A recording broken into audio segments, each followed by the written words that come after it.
oleh si pelaku.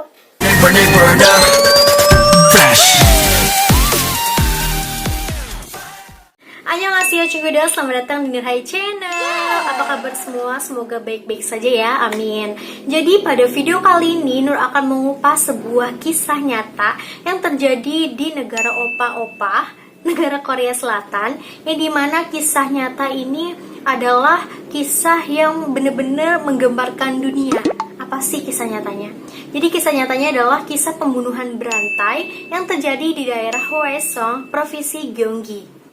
Karena pembunuhan berantai ini itu adalah pembunuhan terbesar di Korea Selatan, sehingga banyak sutradara-sutradara drama dan film terinspirasi untuk mengangkat cerita tersebut ke dalam film dan dramanya. Salah satu drama yang mengangkat cerita ini adalah drama Tunnel.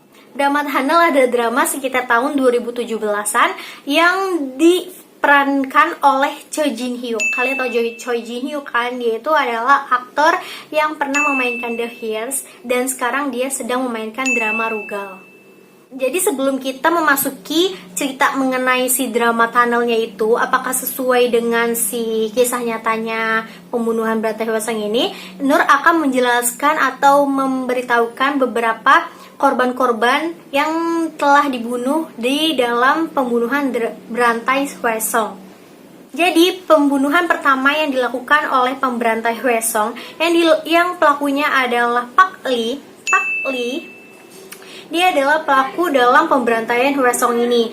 Pembunuhan pertamanya itu terjadi pada tanggal 15 September 1986, yang dimana korbannya adalah seorang nenek-nenek. Nah, si seorang nenek-neneknya itu meninggal akibat dicekik serta disayat-sayat bagian tubuhnya dan diambil juga uangnya. Maka dari itu, polisi mengira bahwa motif pembunuhan ini adalah uang karena sebagian besar uangnya hilang. Selanjutnya adalah kasus kedua. Kasus kedua ini pada tanggal 20 Oktober 1986. Nah, dia adalah korbannya seorang wanita yang berumur 25 tahun. Ditemukan tewas 3 hari setelah pembunuhan itu berlangsung. Korban meninggal akibat dicekik oleh pelaku dan juga diperkosa oleh pelaku. Nah, di sini juga dia disayat-sayat juga nih. Selanjutnya kasus ketiga yang terjadi pada tanggal 12 September 1986. Nah, korbannya adalah seorang wanita yang berumur 25 tahun. Korban tersebut dilaporkan hilang oleh keluarganya karena sudah 4 bulan lamanya tidak pulang ke rumah. Ternyata korban tersebut tewas akibat pembunuhan berantai Hwaesong ini. Nah, dia ditemukan 4 bulan setelah pembunuhan. Nah, dia itu meninggal akibat dicekik serta diperkosa. Dia meninggal akibat dicekik dengan stocking dan dimasukkan ke dalam mulutnya yaitu pakaian dalamnya. Nah, hanya berselang 2 hari saja pembunuhan terjadi lagi pada tanggal 14 Desember 1986. Korbannya adalah seorang wanita yang berumur 21 tahun. Korban baru ditemukan sekitar seminggu dari korban meninggal. Nah, korban juga meninggal akibat cekikan yang menggunakan stocking sebagai alat pembunuhnya dan menemukan beberapa tanda-tanda pemerkosaan oleh pelaku pembunuhan. Nah, pada kasus ini cukup rada ngeri karena si korbannya itu diikat tangannya ke belakang dengan stocking dari leher ke kaki, jadi dia rada bengkok gitu. Nah, dia meninggal akibat cekikan serta organ intimnya itu dirusak oleh si pelaku.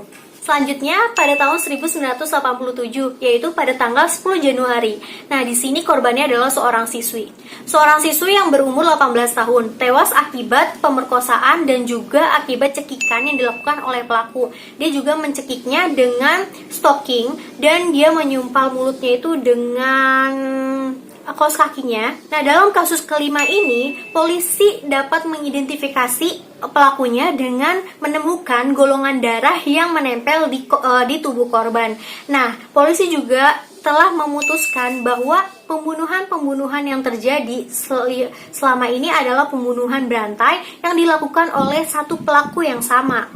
Namun, karena kurangnya bukti dan tidak adanya teknologi yang canggih, sehingga polisi itu rada lambat dalam menemukan si pelakunya.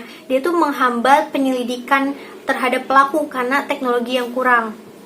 Lalu kasus ke-6 terjadi lagi setelah 5 bulan berlalu, yaitu pada 2 Mei 1987 ditemukan tewas wanita lagi berumur 29 tahun, yang dimana tewas dengan kondisi yang tidak mengenakan pakaian, dan dimana korban ini ditemukan seminggu setelah hilang karena dikabarkan hilang oleh suaminya. Jadi korban ini sudah memiliki suami dan anak. Dan juga polisi menemukan tanda-tanda pemerkosaan karena terdapat sperma di daerah tubuh si wanita tersebut. Dan wanita tersebut juga meninggal akibat cekikan yang menggunakan stocking. Selanjutnya pada tahun 1988 yang merupakan kasus ke-7, yang dimana korbannya adalah seorang wanita yang berumur 54 tahun, cukup berumur, tapi si pelaku juga memperkosa korban tersebut dan mensayat-sayat korban tersebut serta mencekiknya sebagai tandanya gitu loh. Jadi si pelaku ini adalah ciri-cirinya mencekik si korban hingga tewas. Tak hanya dicekik, korban juga ditemukan tewas akibat berlumuran darah gitu di mulutnya, karena di mulutnya itu disumpel oleh pakaian dalam si korban tersebut. Lalu 1 tahun kemudian pada tahun 1990 kasus ke-7 kembali lagi, dan korbannya adalah seorang siswi yang berumur 14 tahun. Dia ditemukan tewas dengan luka cekik dan tangan diikat oleh stocking yang berhubungan dengan lehernya, jadi begitu. Nah, ia juga ditemukan adanya tanda-tanda pemerkosaan oleh si pelaku. Pada 1991 merupakan akhir dari pembunuhan berantai ini, yang dimana korbannya adalah seorang nenek yang berusia 69 tahun. Korban meninggal akibat luka cekik lagi oleh si pelaku. Jadi pelaku emang suka mencekik ya dia cara membunuhnya. Dan juga polisi menemukan sperma yang ada dalam tubuh nenek tersebut. Usai dilakukannya investigasi oleh para kepolisian, ia menemukan golongan darah B, yang dimana berarti pelakunya itu sama oleh kasus kelima. Jadi benar-benar polisi menetapkan bahwa pembunuhan ini adalah pembunuhan berantai yang dilakukan oleh satu orang dan di daerah sama, yaitu Hwaesong. Maka dari itu pembunuhan ini disebut pembunuhan berantai Hwaesong. Saking terkenalnya pembunuhan ini, memang banyak drama dan film yang memainkannya, terutama drama tunnel. Dan di sini Nur akan ngebahas apa sih bedanya drama tunnel dengan kisah nyatanya. Jadi kita ketahui dulu, drama tunnel ini sedikit diberikan fantasi, karena kenapa disebutnya tunnel? Tunnel itu adalah terowongan. Jadi terowongan ini merupakan portal melintasi masa lalu ke masa depan. Jadi di dalam dramanya ini yang diperankan oleh Choi Jin Hook. Nah, di sini dia adalah peran utamanya. Nah, dia itu dapat melintasi ke masa depan gitu melalui terowongan, karena dia sangat terobsesi untuk membunuh. Dia sangat terobsesi untuk menangkap si pelaku pembunuh berantai yang terjadi di Hwaesong tersebut. Jadi sedikit ada fantasinya di dalam drama ini. Namun, cara pembunuhannya itu sama dengan kisah nyatanya. Jadi bedanya adalah kalau di kisah nyatanya korban berumur sekitar 13-71 tahun, kalau di drama ia hanya mengangkat untuk wanita yang berumur 20-25 tahun. Kasus pertama yang terjadi di pembunuhan berantai Hwaesong itu adalah nenek-nenek yang berumur 71 tahun. Namun beda dengan drama tunnel. Kasus pertamanya adalah seorang wanita yang berumur 25 tahun. Tapi ciri-ciri pembunuhan ini sama dalam kisah nyatanya, yaitu dicekik dengan menggunakan stocking. Dan mensayat-sayat tubuhnya dengan menggunakan pisau. Dan mengikat tangannya ke belakang dan dibuangnya itu di alang-alang, terus di pinggir sungai gitu. Di dalam dramanya ini terdapat alasan mengapa pembunuh melakukan kejahatannya, karena ia memiliki masa yang cukup kelam pada saat ia berumur 20 tahun. Jadi ia memiliki seorang ibu yang bekerja di sebuah bar, yang dimana ibunya tersebut itu kadang suka diremehkan atau dijelek-jelekan oleh tetangganya, terus oleh teman-temannya, dan suka diledek itu oleh teman-temannya, sehingga psikologisnya terganggu. Sehingga ia memberanikan diri untuk membunuh orang yang mengejek orang tuanya, yang mengejek ibunya. Karena ia terlalu sayang sama ibunya, sehingga ia dapat melakukan hal tersebut. Karena dia suka diejek oleh teman-temannya dan juga mendengar berita-berita buruk mengenai ibunya, ia melampiaskan kepada wanita yang ciri-cirinya sama dengan ibunya. Jadi ibunya itu suka memakai stocking, suka memakai perhiasan, suka memakai lipstick. Jadi dia terobsesi dengan orang yang mirip ibunya, sehingga ia membunuh orang dengan melihat korbannya tersebut itu memakai stocking atau enggak gitu. Kalau misalnya memakai stocking, ia menargetkannya sebagai korbannya, sehingga ia juga membunuh dengan stocking menjadi ciri khasnya.